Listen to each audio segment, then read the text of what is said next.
You are knowing what you are wanting. It is an expanding thing, yes. And that's good, yes. Do you like the sensation of finding another new idea of desire? So that expansion feels good, yes.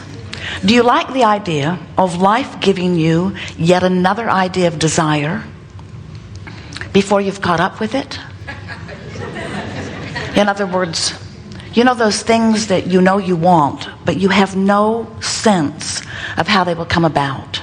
You can't see the plan of unfolding. You just know you want it, but when you look at the current reality, it's not there yet. How do you like that? Well, that's the part we want you to like too. In other words, when you feel the freshness of the expansion of your idea, even before the manifestation, long before the circumstances and events have lined up to show you the way. Just the fact that life has given you the desire is what you were born for. Because you understand at your non-physical level that the idea is creation. Now, many of our physical friends, we can feel it happening all over the room, say, uh-oh, we're in the wrong room. Because whoever this is seems to think that it should be jolly enough for us to have the idea of something and that the manifestation of same should not be significant. And we say, that is what we say.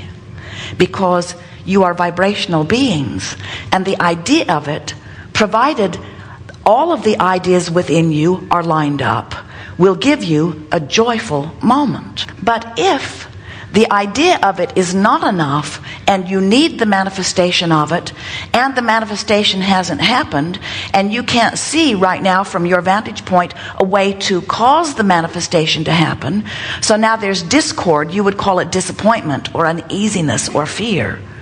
If you're in that place where your desire has been hatched within you, but your belief or understanding has not caught up with it, then we can see how that uneasiness would make you say, no, Abraham, I want the manifestation of it, because when I want it and I've got it, now things are all right. And we say, you just have to want it and not oppose the wanting with your worry, and you will have the equivalent of the same joy that you will have in the having of it.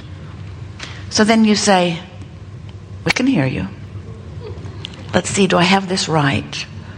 So I want it and I don't have it, but I don't notice that I don't have it.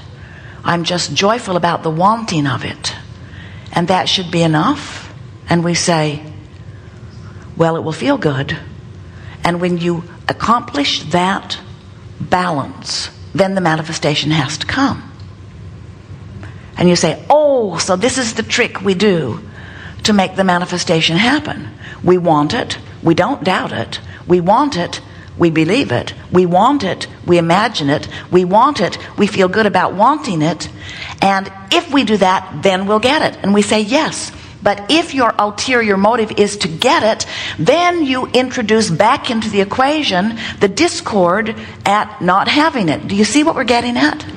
If you could really be, in your physical form, brilliant, beautiful beings that you are, extensions of source energy, if you could be the vibrational being that you are, and if you could think about lining up the energy, if you could think about thinking the thoughts that make you feel good, if you could think about what you want, and you could teach yourself, coax yourself into a way of thinking about these currently not yet manifested desires in a way that the desire feels fresh and good to you, then not only would you have a continually joyful life, but then in time you'll find the rhythm where life will cause you to ask, and the means to accomplishing the asking will be right on the heels of the asking. It already is, you just prevent it from coming in all the way. You see, when you ask for anything, and you do it all day, every day, when life causes you to give birth to another rocket of desire, source immediately follows that rocket. Now, it's hard for you to see that because you don't in your physical form have the vantage point of that which is source. In other words, it's hard for you from your physical experience where you are so aware of things that you're translating through your physical senses. It's hard for you to even contemplate the idea of being mostly a vibrational being, but you are. And by that we mean when you realize that you are source energy in a physical body, and that in your physical body you are actually an extension of source, and in your physicalness, as you explore contrast and new ideas occur to you at many levels of your being of what would make life better for you, as those ideas occur to you at conscious and unconscious levels, you emit a vibration that the larger vibrational part of you joins completely in thought. In other words, if you're sick, you automatically want wellness. And even though most of you are clamoring about how you don't like being sick and complaining about the discomfort of the sickness, in that moment you are emitting rockets of desire about wellness. And the source within you, some call it God, some call it soul. We refer to that part of you as the inner being. That part of you gives undivided attention to the wellness that you have asked for. When you don't have enough of something that you want, you ask for more, and the source within you turns undivided attention to what you're asking for. So even before you got here, there was a vibrational escrow of expectation of the source part of you that was the dominant part of the unfolding of your experience. That's why well-being is such more dominant than not well-being. But now you're here in this physical body all day, every day, exploring contrast and giving birth to rockets of desires. The source within you is benefiting and expanding because of those rockets. So we want to call your attention to the fact that you were source energy before you came into this body, and you are still source energy even though a part of you is in this body, and there are these two vibrational vantage points going on at all times. When you croak, we love that disrespectful word since there is no death. When you leave this physical body, you will reemerge completely into this one energy stream, into this one vibrational perspective. But before you do that, long before you do that, while you are still here in this physical body, that part of you is still the dominant part of that which you are. So it's not just the energy that you were before you were born, it's the source energy vantage point of creation that you have become because of what you've been living here. Can you sort of kind of get that? You, in your physical form, are causing you, the expanded version of you, to evolve. And every negative emotion that you feel, no matter whether you call it despair or something lighter like frustration, every negative emotion you feel is because your in this moment thought vantage point is not matching the vantage point of the source within you. So when you realize you were born with this magnificent guidance that helps you to bring constant alignment between who you are in your physical form and who you really are, then you begin to understand what you've been feeling all of the days of your life. When someone you care about deceives you, and you know it, and you hear the deception, and you feel that uncomfortable feeling in the pit of you because you're being lied to and you know it, when you feel that, that feeling is not source or guidance. That's not a warning bell going off saying, stay away from that person. It's not a warning bell going off saying something bad or wrong is happening here. That's a warning bell going off because your observation of this person's behavior is causing you to conclude something about them that the source within you would not conclude. Anytime you see someone as less than, you deviate from the source within you. Anytime you do something other than love someone, you deviate from the vibration of the source within you.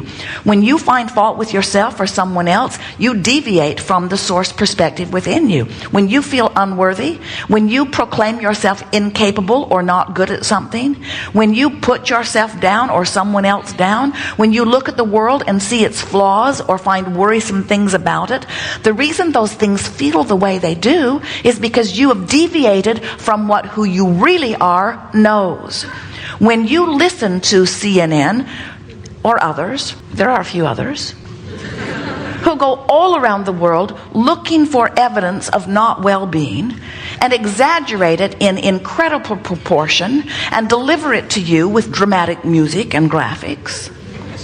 And you feel the discord about what you're seeing, which is a portrayal of reality, and you say, well, it's real and it's bad, or it's real and it's awful. The reason you feel that way is not because of the awfulness of it. The reason you feel that way is because of the deviation in your vibration from how the source within you sees it. Because source does not look at what's wrong with your world. Source gives undivided attention to the new and improved version that you are constantly giving birth to.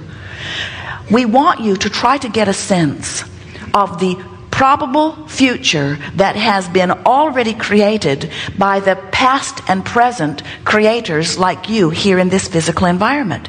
Do you know when you worry about the economy, you ask for it to be better, and vibrationally it is? How do you think economy expands? How do you think you've expanded from trading beads and fur and shells into what you've got going on today? Has more resource been trucked in? No.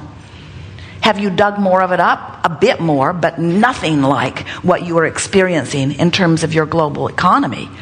It's all about ideas. Everything is about energy. And every moment of your life and the way you feel in it is about nothing other than your vibrational relationship. The two vibrational vantage points that you have, this expanded version, which was you before you were born, and it's the expanded version that has come about since you've been here, and what you're thinking about this red hot minute in this moment where all of your power is. Do you know that right now is where all of your power is? And do you know why? Because right now is the juncture where you can focus your thoughts in alignment with what you've become or not. In other words, it's the gate to all that you desire. And it's the gateway to all that has been put in that vibrational escrow by those who have come before. In other words, everyone who has been living here in this environment where you are focused has been living and asking and living and asking and living and asking and living and asking. Step one, step one, step one, step one, step one. And Source has been answering. We're not kidding you. We mean it so much we gave the book the title, Ask and It Is Given. Every time, no exceptions. Ask and it is given. Step one, step two, immediately. Step one, step two, immediately. Step one, step two, immediately. No exceptions. The question worth asking yourselves is, if I've asked and it's been given, we hear you all the time, then where's my stuff?